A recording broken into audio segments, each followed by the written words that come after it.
Gran Canaria nu-și arată frumusețea doar în locurile celebre. Dacă vrei să vezi și o altă față a insulei Gran Canaria, rămâi aici. Am vrut să văd și altceva în Gran Canaria, nu doar locurile pe care le știe toată lumea. Și așa am descoperit colțuri superbe, liniștite și aproape lipsite de turiști. Iar unul dintre ele mi-a rămas în minte.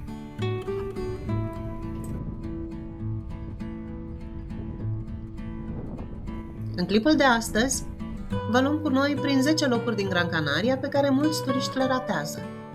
Și nu vrem doar să le enumerăm, ci vedem ce sunt de fapt, ce poți vedea acolo și de ce merită puse pe listă. Firgas e un mic orășel din nordul insulei, cunoscut mai ales pentru centrul său plăcut și legătura cu apa, lucru care se simte imediat în imaginea locului.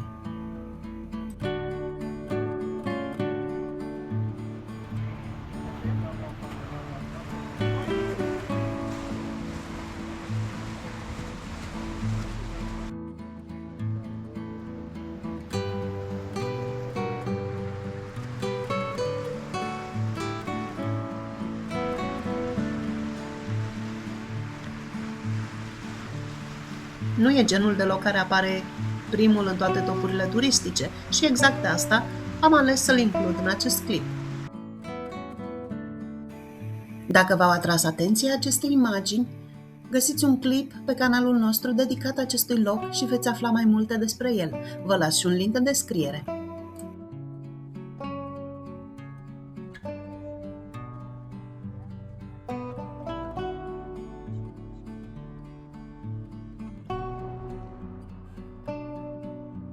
După Firgas, însă mergem într-o direcție complet diferită, pentru că următoarea oprire nu aduce doar atmosferă, ci o parte foarte veche din povestea insulei.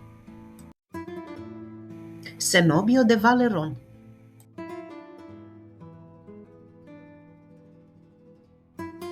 Este unul dintre cele mai importante situri arheologice din Gran Canaria. Practic, vorbim despre un complex săpat în stâncă folosit de populațiile prehispanice ale insulei. Este unul dintre acele locuri care nu impresionează doar prin ceea ce vezi, ci și prin ce înțelegi odată ce ajungi acolo.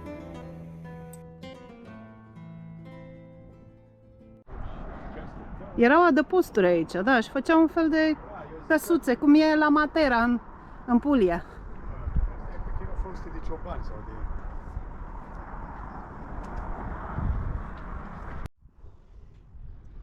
Să vină.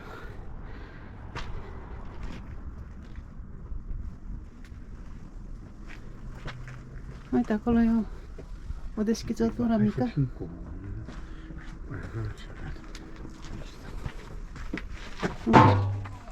Atenție! Și aici dormea. Uite și locul pentru foc. Resturi de oase. Avea ouă? E unul? Da. Capre, crescător de capre.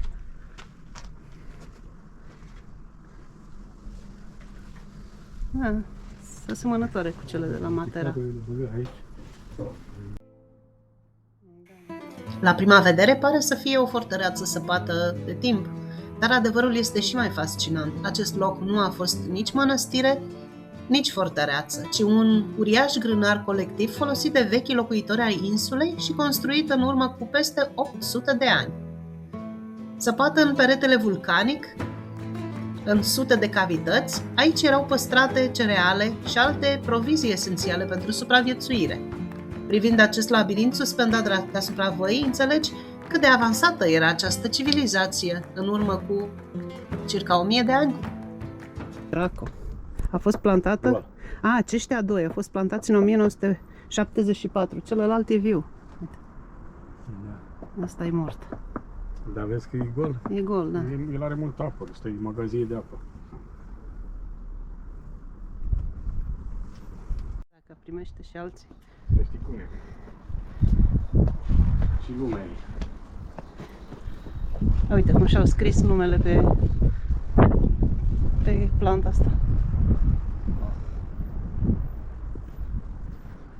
văzut în deșert, până la niște triburi de scoteau apă de el. Mi se părea că ar fi moale de aici. E rocă tare. Au săpat în ea. Copacul ăsta. A, copacul. Hai sus pe scări.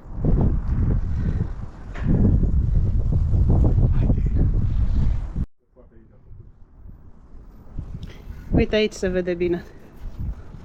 Ce au făcut ăștia obiectiv turistic? De când trăiau oamenii aici? E foca de piatră. Da. S-a albit panoul, nici nu mai vezi ce scrie. Unde o apă. Însă doar că era ușor să se apere. Da, apa era o problemă.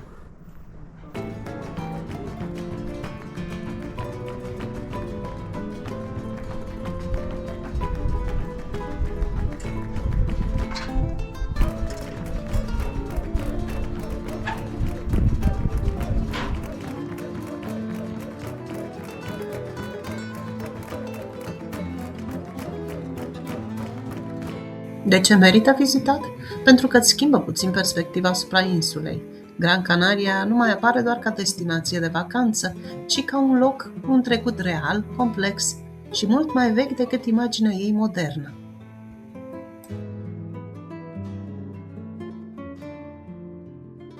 După un loc ca acesta, următoarea oprire păstrează ideea de profunzime și identitate, dar o combină cu un decor mult mai puternic vizual.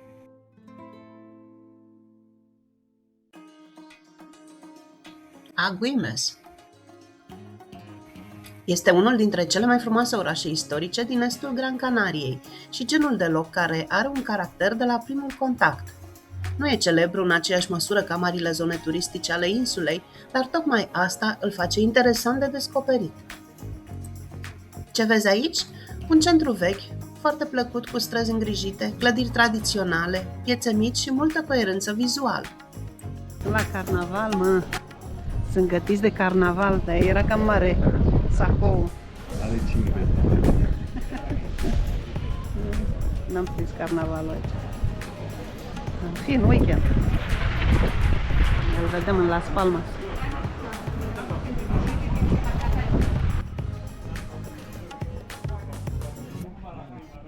De ce merită vizitat? Pentru că aduce o altă față insulei. Este un oraș plin de farme, cu străzi pietruite, clădiri istorice, piețe liniștite și un aer tradițional care te face să încetinești pasul și să te bucuri de fiecare colț.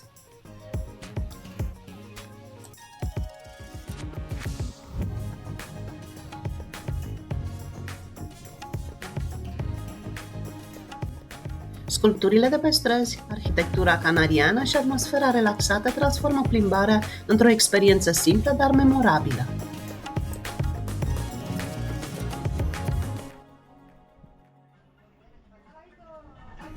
Și tocmai pentru că nu este un loc turistic, am ales să luăm prânzul aici și am mers pe două preparate tradiționale din bucătăria locală.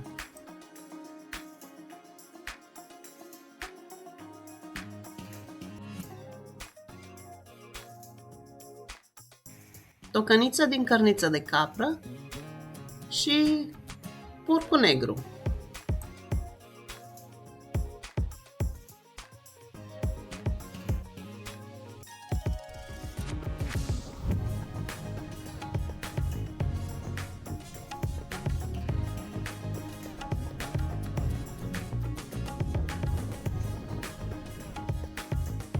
Și la doar câțiva kilometri distanță se află Barranco de Guayadeque.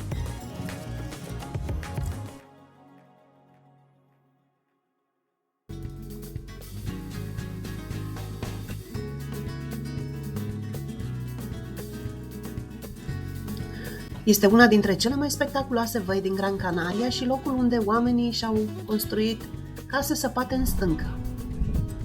Ce e acolo? Nu-i acasă?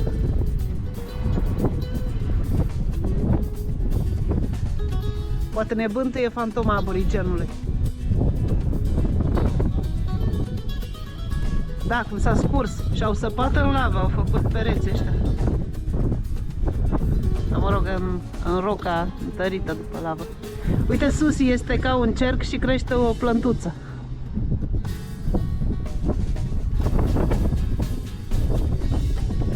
Interesante formațiuni.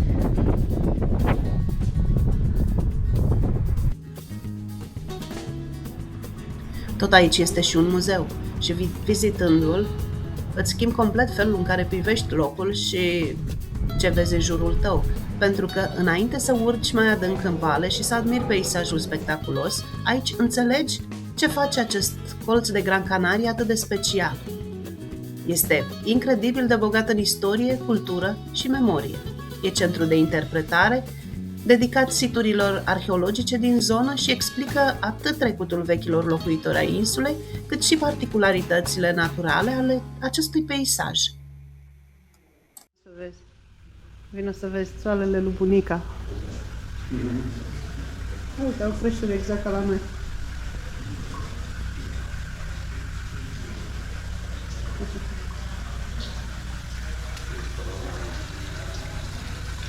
Locuințele săpate în piatră sunt una dintre cele mai fascinante imagini din această parte a Gran Canariei și în același timp una dintre cele mai puternice legături cu trecutul insulei. Asta e plouă tras de de capră. De boi? De boi. Cai n-am văzut. Nu, cai nu aveau capre. Nici măgari nu prea. Și dacă tot suntem în zonă, facem o oprire și la Barranco de las Vacas. Este unul dintre acele locuri care, văzute fără context, par filmate dintr-o altă parte a lumii. Este un mic canion modelat în forme curbe, foarte expresive, pe care dacă îl vizitezi, îți rămâne mereu în memorie.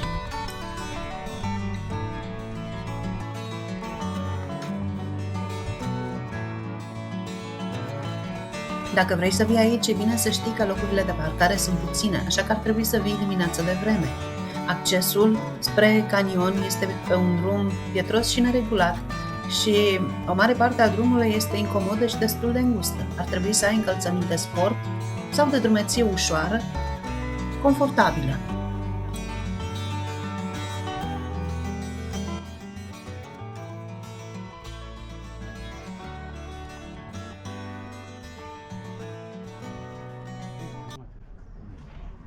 Da, sunt mulți polonezi.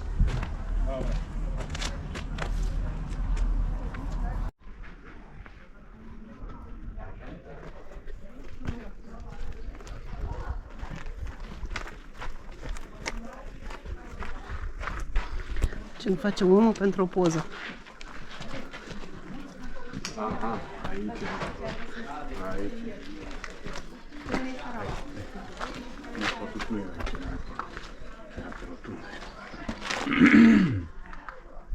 Toate formațiunile se văd de câte strate. Asta era în fundul mării aici, vezi? Da, da, și apoi erupție. Da. Fain.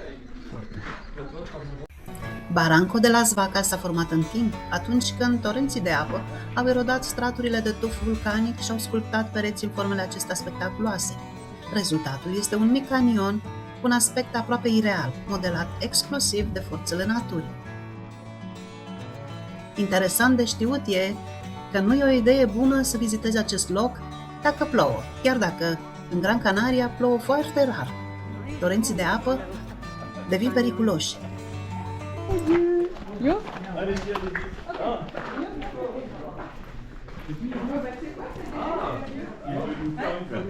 Și aici s-a terminat. De aici vine de sus apa și sapă, vezi?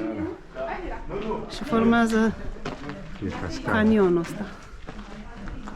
Da, e cascadă când plouă. Poate găsesc pe net vreo filmare.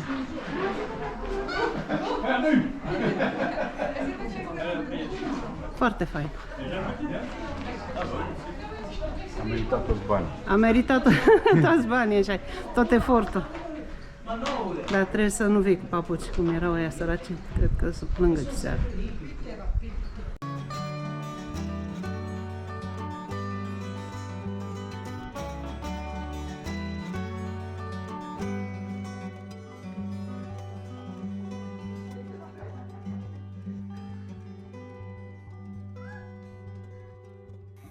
Arucas.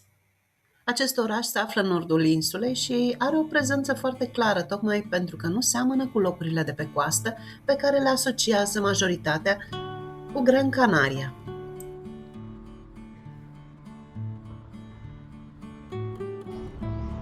Arucas.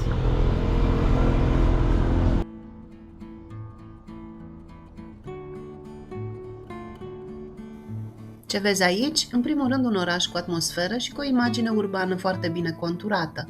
Centrul lui este plăcut, elegant și foarte fotogenic.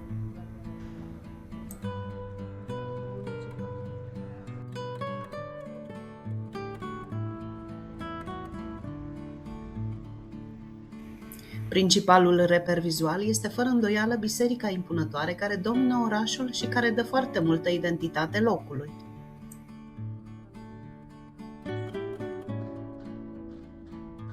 Biserica San Juan Bautista este simbolul orașului Arucas și unul dintre cele mai impresionante monumente din nordul Gran Canariei.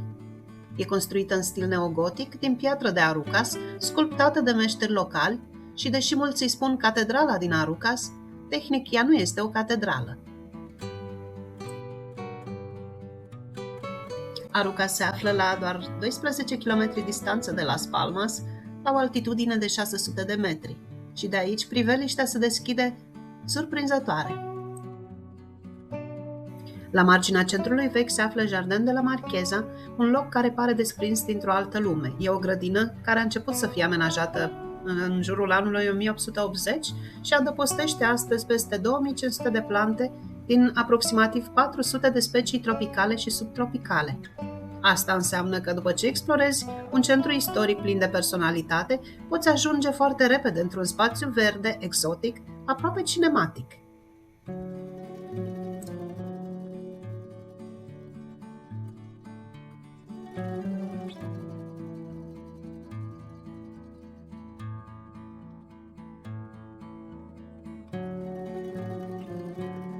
Dar Arucas nu înseamnă doar piatră și monumente, înseamnă și gust și tradiție. Orașul este celebru pentru romul Arucas, iar distileria a devenit una dintre imaginile emblematice ale locului. Faptul că fabrica a fost inaugurată în 1884 arată cât de veche este această legătură dintre Arucas și cultura trestiei de zahăr. Aici nu vorbim doar despre o băutură cunoscută, ci despre o parte din identitatea orașului, despre un nume care a crescut odată cu el și a rămas până astăzi un motiv în plus pentru a-l vizita. Cei care sunt amatori de o degustare de rom.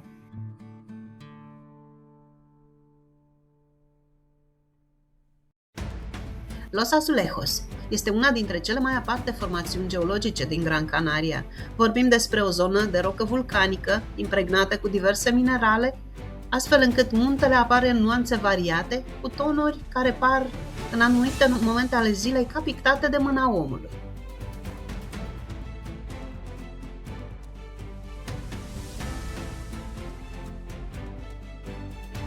De ce merită să vii până aici? Pentru că este unul dintre cele mai bune exemple ale diversității vizuale din Gran Canaria. Într-o singură insulă poți trece de la sate istorice la canioane înguste, apoi la astfel de formațiuni colorate care par aproape ireale. Los Azulejos nu este doar un stop bun pentru imagini spectaculoase, ci este și unul dintre locurile care demonstrează cel mai bine că Gran Canaria nu poate fi redusă la o singură propoziție, la un singur atribut.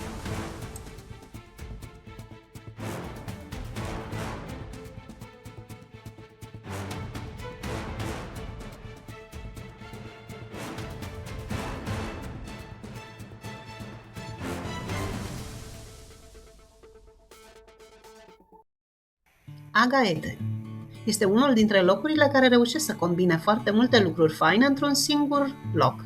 Este un orășel din nord-vestul insulei, legat de coastă, de vale și de una dintre cele mai interesante atmosfere locale din Gran Canaria.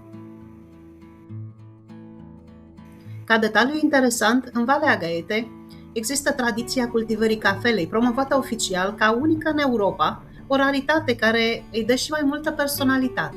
Am vizitat și noi o fermă și vă vom arăta într-un alt episod.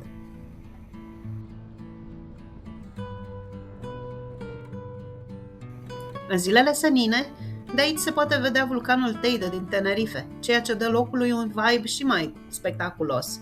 Și apropo, Teide este cel mai înalt vârf din Spania, cu 3718 metri altitudine. Agaete se află în nord-vestul insulei Gran Canaria, la aproximativ 30 de kilometri de Las Palmas. Iar în zonă, cea mai cunoscută pentru vizitatori este Puerto de las Nieves, pe coastă.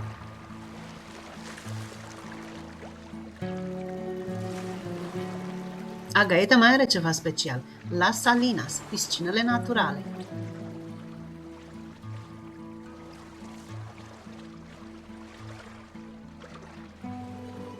Sunt 3 piscine naturale protejate de marea deschisă și sunt chiar în zona Puerto de las Nieves, ceea ce face locul unul dintre cele mai spectaculoase locuri de baie din Gran Canaria.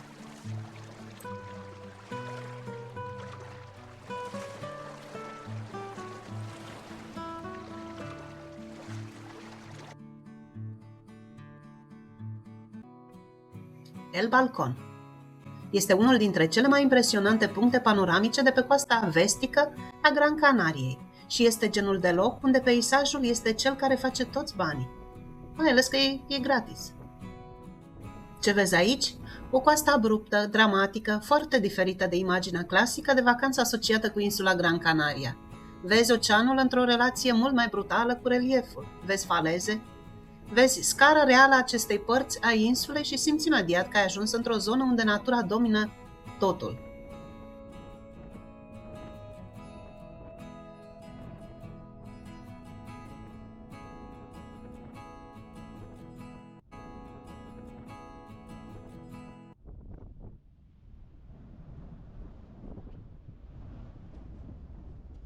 Ia uzi cum urlă vântul.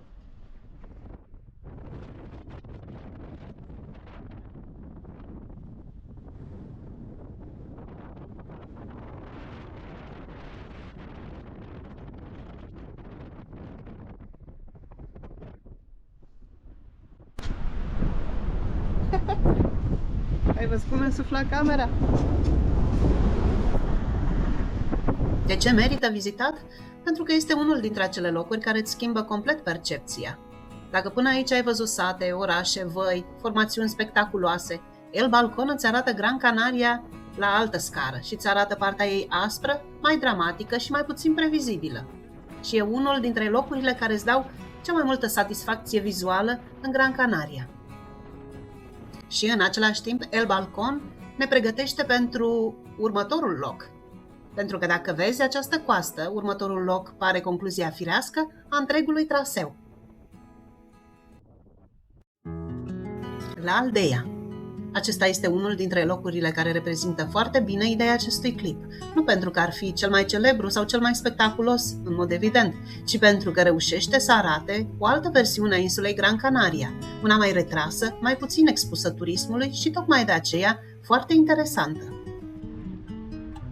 Este de fapt, La Aldea este o localitate din vestul insulei, într-o zonă unde relieful, coasta și senzația de izolare se combină într-un mod foarte puternic. Nu ai impresia că ești într-un loc prins pe un traseu turistic clasic.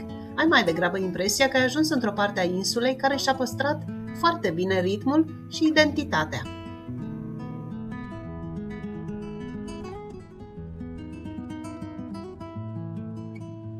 Ce ai să găsești aici? O plajă liniștită cu pietriș, un peisaj natural și o atmosferă autentică, unde să simți că Gran Canaria încă își păstrează partea ei neatinsă.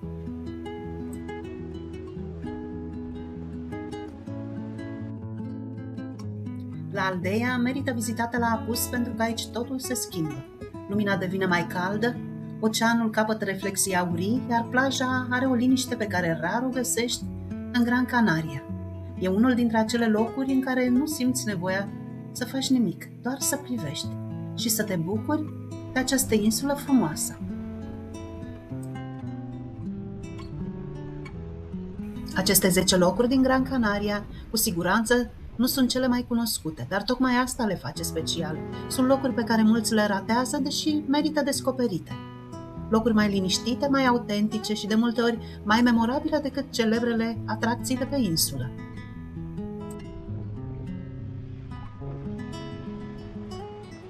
Chiar sunt curioasă, Tu ai alege să vezi partea mai puțin cunoscută din Gran Canaria sau ai merge direct către locurile celebre, plajele din sud.